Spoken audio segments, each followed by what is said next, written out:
disability.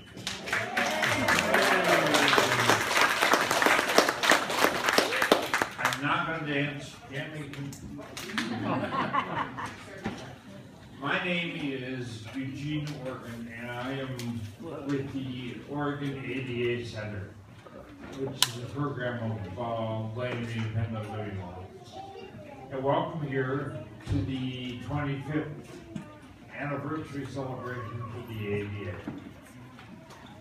In 1990, I was employed as the executive director of the Oregon Disabilities Commission, a state agency that was charged with advocating for people with disabilities. As such, I was the Oregon representative on the National Association of Governors Committees on Disabilities, and I had been appointed to the President's Committee on the Employment of People with Disabilities. As such, I was able to advocate for the ADA prior to its final passage. Therefore, I was invited to and attended the signing ceremony for the ADA at the White House. Wow. On a warm July afternoon, some 3,000 of us gathered on the West White House lawn to witness the signing of the ADA. President George H.W. Bush came out, flanked by Justin Dart Jr., who is the acknowledged father of the ADA, and Harold Wilkie, a minister with a disability, who offered an invocation. When it came time to sign the ADA, President Bush provided probably his most noteworthy quotation of his presidency. As he affixed his signature to the legislation, making it a law, he said, "Let the shameful walls of discrimination come tumbling down."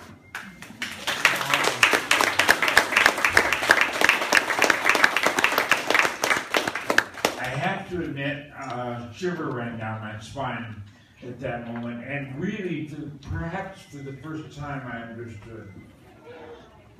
This was truly a civil rights law. It was civil rights for 58 million Americans who experienced a disability. That made it a very significant undertaking. After the ceremony, we had a party in Lafayette Park across the street from the White House. And members of Congress came. So too did members of the President's staff. And I didn't think a great deal more about the law at that point. I just reveled with associates and friends. That evening, I boarded a plane from Washington to San Francisco. And as I got on the plane, by the way, I was still walking at that point, but I had a white cane because I knew the line. As I boarded the plane, the flight attendant came up to me and said, "Were you at the ceremony?"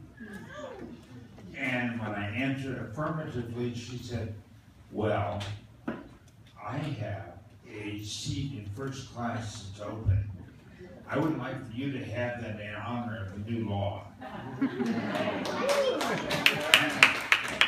So as I flew across the country in the luxury of first class, I began to think about the ADA and its simplicity and its power.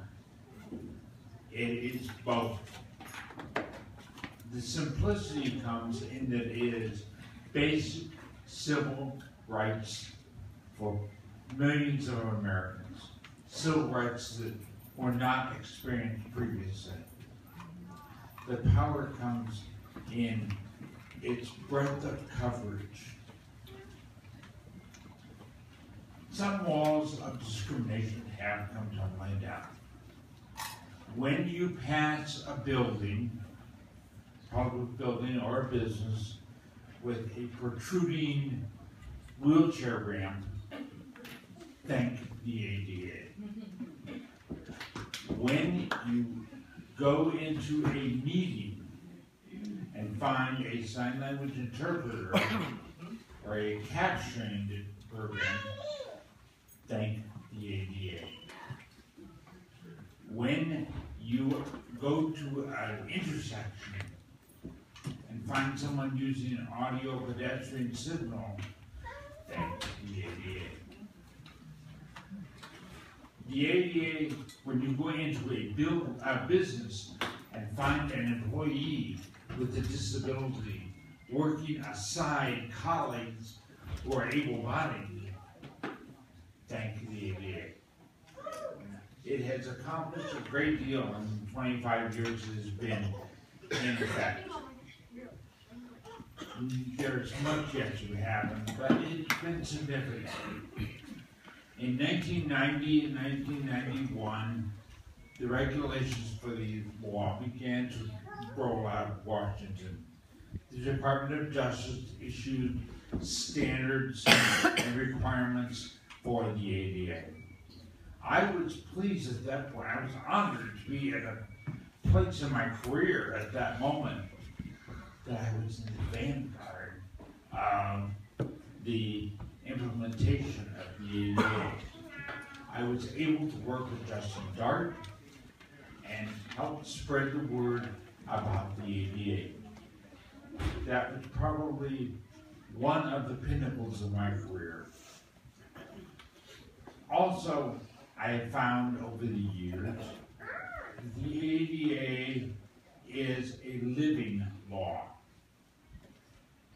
It is living in that it is shaped by the litigation it fosters and by the regulations that are promulgated by the Department of Justice and the Equal Employment Opportunity Commission. The ADA is truly a remarkable event, and we're pleased to celebrate it 25 years after its passage.